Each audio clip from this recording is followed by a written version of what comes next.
صفحه شله یه ذره صدا میده. اون صفحه رو با پیچ مهارش کنیم درست میشه.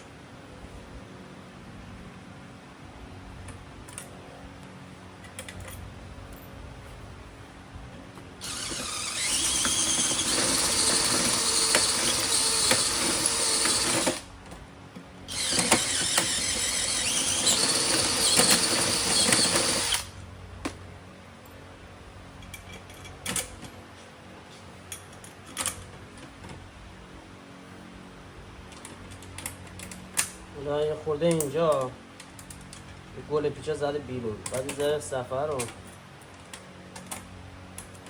ناشو بیزای بزرگتر بزنیم که این گل پیچ بره پایین. پیچاش خدا شوی بهش بخوره.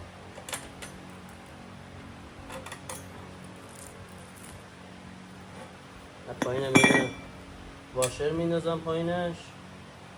واشر هم خیلی بزرگی هم باید زیر حسابش بزنیم ترتمیز شه.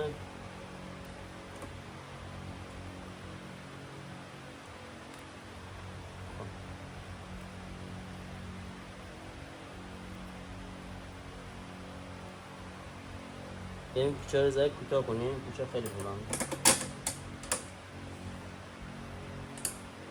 این نیم سانتی ازش کم کنیم.